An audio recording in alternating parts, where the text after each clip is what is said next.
तुमने अनुसंधान कर लिया, उसमें संयम स्थापित कर लिया, तो तुमको भूत की घटना, भविष्य की घटना और वर्तमान की घटना का पूरा विवरण आ जाएगा, आंखों के सामने आ जाएगा।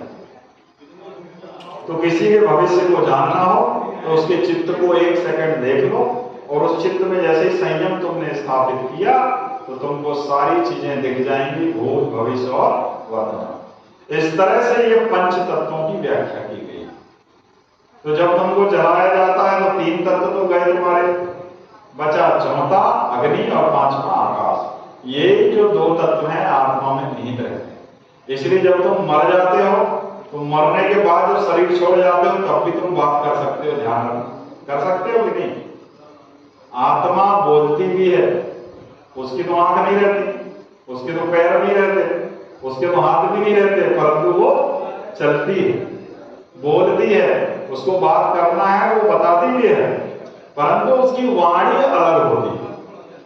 परंतु जो लंबे समय से इस कलयुग के जीवन में जी रहे हैं और ब्रह्म राक्षस योनि जिनको मिली है, वो फिर आपकी बात उनको और उनकी बात आप तक डायरेक्ट हो जाती है।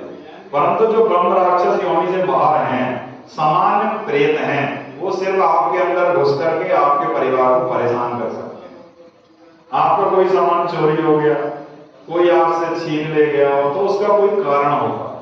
बिना कारण के इस सृष्टि में कुछ नहीं होता, ये बताऊंगा।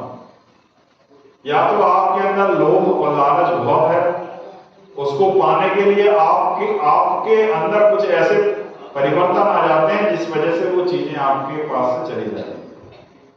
तो सदैव राम का स्मरण करो, राम का ध्यान करो, तो सतत जो चीज आपको है वो अपने आप आपके चरणों में आ जाएगी। तो पंच महाभूतों की व्याख्या तो ठीक से समझ गए कि इस सृष्टि में है क्या वास्तविकता। और बहुत अच्छे से एक चीज और बता दो, तुम्हारे हृदय बीच एक कमल मणि घूमते रहती है, बड़ा बड़ा रहस्य बता रहा हूं, उसका ध्यान करना सदैव। तुम जब भी असत्य बोलोगे, झूठ बोलोगे, पाप कर्म करोगे, यहां से जरूर एक आवाज आएगी कि नहीं, ठीक नहीं। तो तुम्हारे हृदय, तुम जब पैदा होने की संरचना में जब प्रारंभिक स्थिति में रहते हो, जब तुम फर्टिलाइज होकर के जायगोट बनते हो और उसका मल्टीप्लिकेशन होकर के और बड़े होते जाते हो, तो वहां सबसे पहले ध्यान रखना हृदय बनता है। और वो हृदय जब बनता है, जब खून का संचार सब जगह फेंकता है, तब तुम्हारा डेवलपमेंट होता है, विकास होता है, तब तुम्हारा सिर बनता है, तब तुम्हारा हाथ बनता है, तब तुम्हारा पैर बनता है। अब वो होता कैसे? जब माताएं गर्भवती रहती हैं तो 7वें 6वें महीने में एक आत्मा आपके आसपास इर्द गिर्द घूमते रहती है, ध्यान रखना। अब तुम किस प्रवृत्ति के हो? यदि उस काल में तुमने यदि सतत राम का ध्यान किया, स्मरण किया और राम में यदि तुम डूबे रहे, तो वो अच्छी आत्मा ही उसके आसपास घूम पाएगी और वो अंदर प्रवेश कर पाएगी, और वही आत्मा हृदय में प्रवेश करके आपके अंदर जीवन का संचार करना प्रारंभ करती है। मैं अभी बड़ा बहुत रास्ता बता रहा हूं। आप सोचते हमारा बेटा बच्चा जो होगा, कहीं वो मानसिक रोगी है, कहीं वो चल फिर नहीं पाता है, या कम बुद्धि का है, या परेशान करता है, तो तुम समझ लेना, जब तुम उस काल में थे और तुमने यदि वास्तविकता में रामायण पढ़ी होती तो उसमें ये भी पढ़ा होता कि जब द्रौपदी और जैसे पवित्र आत्माएं रही, कुंती, द्रौपदी, ये सतत रामायण का पाठ करते रहे। जब इनका एक पाठ करते, भगवान का स्मरण करते थे, तो इनके आसपास कोई भी बुरी आत्मा नहीं घूमती, एक स्वच्छ और अच्छी आत्मा आती, और जब वो अच्छी और स्वच्छ आत्मा आएगी तो वो आपका उद्धार ही करेगी, आपका विनाश नहीं करेगी। परंतु यदि उस काल में आपके अंदर बुरे विचार, बुरे ख्यालात, नोचना, लूटना, इस तरह की यदि बातें नहीं, तो जरूर वो ऐसी आत्मा ही आएगी जो आपको परेशान करेगी। आप रहस्य समझ गए तो समझ लेना कि कहां सही है और कहां गलत। इसलिए कई वेदों, पुराणों में और महाभारत में भी मिलता है कि चक्रव्यूह की रचना जब रची गई तो उसका विवरण जब भगवान कृष्ण बता रहे थे तो अभिमन्यु ने उसको सुन लिया था, क्योंकि वो गर्भ में था। आप जो भी कर्म करते, अच्छे कर्म, बुरे कर्म, पाप कर्म, मैंने कहा ना, जब तक शून्य नहीं होगे तुमको मुक्ति नहीं मिलेगी, और जब शून्य नहीं हुआ तो जो कर्म तुम्हारा ज्यादा है उसी के हिसाब से तुम उसी योनि में चले जाओ। इतना ही रहस्य है और कुछ नहीं। बल बुद्धि विद्या देव हरा उपदेश। भगवान कर रहा हूं छोटे ही रहूंगा क्या कई लोग सोचते हैं। तुम विचार बड़े करो, सबसे प्रेम करो, यहां राम को धारण करो, देखो पल में तुम्हारा जीवन बदल जाए। ये जब सिद्धांत अपनाओ तुम IAS IPS यूं बन जाओगे। ये कोई बड़ा विषय नहीं बनता, बड़ा छोटा सा। तो तुम यदि इस तरह की सिद्धांत और विचार जब तक यहां नहीं आए और जब तक हृदय में जो कमलमणि जो विराजित है, मैं बहुत उसका एक बड़ा गहरा रहस्य मैं बताऊंगा नहीं। ये नाभि और ये हृदय, ये दो बड़ी अहम चीजें आपके शरीर।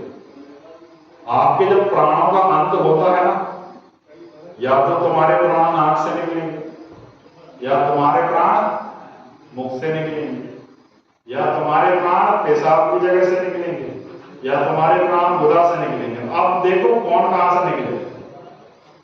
और जो साधु प्रवृत्ति का है उसके प्राण नहीं निकलते, वो खुद ही जाता है, ब्रह्मरंध्र से निकलता है वो बाहर यहां से। अब तुम यदि अच्छे कर्मी हो, सज्जन हो, साधु हो, तो तुम्हारी गति ऊपर की तरफ होगी। तुम्हारे प्राण यहां से यहां से यहां से यहां से यहां से निकले। और तुम यदि तमस हो, नीच गुणों से युक्त हो, तो तुम्हारे यहां से निचले हिस्सों से आपके प्राणों का बहिर्गमन होगा। इसलिए कई जब प्राणांत करते हैं तो कभी कभी देखना उनके प्राण जैसे ही निकलते हैं तो वहां से मल भी निकल जाता, तो समझ लेना कि वो आत्मा कैसी। समझ गए? यदि तुमको कोई परख करना है कौन प्राणी कैसा था, कुछ के मुंह खुले रह जाएंगे तो समझ लेना कहां से निकले प्राण, मुख से। कुछ की आंखें खुली रह जाएंगी तो समझ लेना प्राण कहां से निकले, आंखों से। और दूसरा यहां से भी निकल जाते हैं।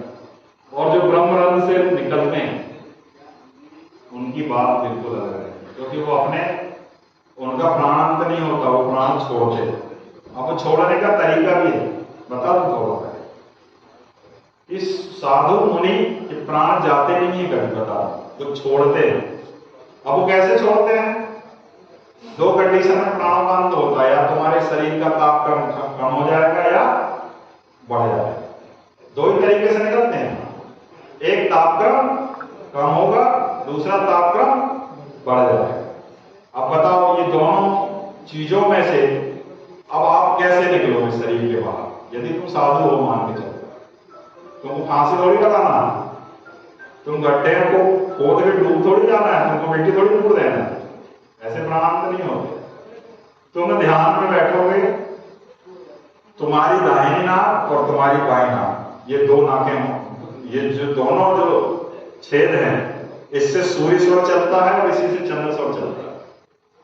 इससे दाहिनी नाक से जो सूर्य स्वर अर्थात गर्मी, जब आप देखना श्वास लेते हो तो उंगली रखना यहां पर और सांस छोड़ना, तो एक श्वास से हवा जाते हुए दिखेगी और गर्माहट दिखेगी, और दूसरी श्वास से यदि दूसरी चलेगी तो ठंडी हवा निकलेगी और ये बंद हो जाएगी, ये चलेगी। एक ही चलेगी, दोनों एक साथ नहीं चलेगी। तो जो तपस्वी होते हैं उनको जब प्राणांत करना होता है, तो जिनको जो भगवान शिव के आराधक हैं, अर्थात भगवान विष्णु के जो आराधक हैं, जितने भी पुरुष देवता के आराधक जो भी होते हैं, जब वो प्राण छोड़ते हैं तो इस स्वर को सर्वोच्च कर लेते हैं। और जब ये स्वर बहुत अति तीव्र में हो जाता है तो शरीर में अथाह गर्मी, जितने भी सिद्ध पुरुष मरे हैं उनको ध्यान करना, उनका शरीर का तापक्रम निश्चित ही 105, 110, 120 डिग्री के आसपास। अब मैं बता दूं, आप रिसर्च कर लेना, इतिहास देख लेना। या जो शक्ति के आराधक होंगे, अर्थात मां पार्वती के यदि जो आराधक होंगे, मां आदि शक्ति को मानने वाले होंगे, तो वो चंद्र स्वर से अपना प्राण ले रखते हैं। अर्थात जब ये स्वर ज्यादा चलेगा तो शरीर ठंडा होने लगेगा, और जितना ठंडा होते जाएगा शरीर खत्म होते जाएगा, शरीर का अंत हो जाएगा। तुम जिंदा हो, इसका मतलब तुम गौर करना, 45 मिनट गौर करना, 45 मिनट एक सुर चलता है, फिर दूसरा सुर चलता है, गौर करते जाओगे तो 45 मिनट एक सुर चलता है, फिर इसके बाद ही दूसरा सुर चलता है।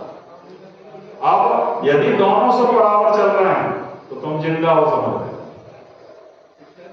एक सुर ज्यादा चल गया तो तुम्हारे को बुखार आ जाएगा, गर्मी बढ़ जाएगी, और ज्यादा चल गया तो तुम्हारी मृत्यु हो जाएगी। और एक सुर कम चल गया अर्थात तुम यदि जल में डूब गए तो तुम्हारा शरीर ठंडा हो जाता, अर्थात चंद्र सुर चलने लगता। उस कंडीशन में भी तुम उस डूबे हुए व्यक्ति की जान बचा सकते हो, चाहे डॉक्टर्स ने उसको मृत घोषित कर दिया है। अब कुछ लोग कहते हैं कि इसको चमत्कार कर दिया, उन्हें छिया और वो जिंदा हो गया। वो कोई बड़ा बात नहीं थी।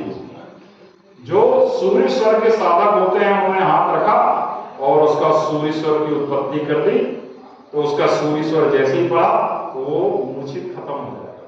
और दूसरा